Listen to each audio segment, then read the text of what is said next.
ویقولون، اور یہ کہتے ہیں، ہؤلاء یہ شفعاؤنا ہمارے سفارشی عند اللہ اللہ کے ہاں۔ جس وقت مشرکین سے یہ بات کہی جاتی ہے کہ لات و عزیٰ منات کی عبادت کیوں کرتے ہو، تو ان کے جوابوں میں سے ایک جواب یہ بھی ہوتا ہے کہ ہم تو اللہ کی عبادت کرتے ہیں، لیکن ان بتوں کی اس لیے عبادت کرتے ہیں کہ یہ ہمارے اللہ کے درمیان وسیلہ ہیں، یہ ہماری سفارش کرتے ہیں جس کی وجہ سے ہماری دنیا کی زندگی بہتر ہوتی ہے، یہ آخرت میں ہماری سفارش کریں گے جس کی وجہ سے ہماری بخشش ہو جائے گی۔ اللہ رب العالمین نے اس کا جواب دے دیا، قل اتنبئون، کیا تم خبر دیتے ہو اللہ تعالیٰ کو، بما اس کی جو لا یعلم وہ نہیں جانتا، نہ آسمانوں میں ولا فی الارض اور نہ زمین میں۔ گویا کہ ایک بات کا علم اللہ رب العالمین کو نہیں ہے، اللہ کو اس بات کا علم نہیں کہ اس کا کوئی شریک بھی ہے، اس کے سامنے کوئی سفارش کرنے والا بھی ہے، تو گویا کہ یہ مشرک اللہ کو اس بات کی خبر دینا چاہتے ہیں کہ تیرا کوئی شریک بھی ہے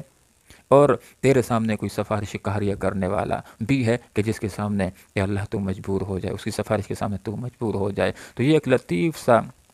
پیارا سا انداز ہے۔ تو مطلب یہ ہے کہ ایک چیز جس کا اللہ کو علم نہیں ہے تو اس کا وجود ہی نہیں، وگرنہ اللہ تعالیٰ وہ ذات ہے جو سب کچھ جاننے والا ہے، وہ غیب کو جاننے والا ہے، وہ حاضر کو جاننے والا ہے، وہ ہر چیز کو جاننے والا ہے۔ اللہ رب العالمین کے ساتھ عبادت کے اندر کوئی بھی شریک نہیں ہے۔ اللہ رب العالمین نے کہیں پر بھی یہ بات ارشاد نہیں فرمائی کہ جس نے فلاں ہستی کی عبادت کر لی اس نے گویا کہ میری عبادت کر لی، جس نے فلاں ہستی کی عبادت کر کے اس کو راضی کر لیا تو گویا کہ اس نے مجھ کو راضی کر لیا۔ اللہ نے ایسا کہیں بھی ارشاد نہیں فرمایا۔ عبادت بھی براہ راست اللہ ہی کی ہے، ایاک نعبد و ایاک نستعین، اور انسان براہ راست اللہ رب العالمین سے مانگ سکتا ہے، ہاں اپنے جو نیک اعمال ہیں ان کو وسیلہ بنا لے۔ جیسے کہ روایات میں آتا ہے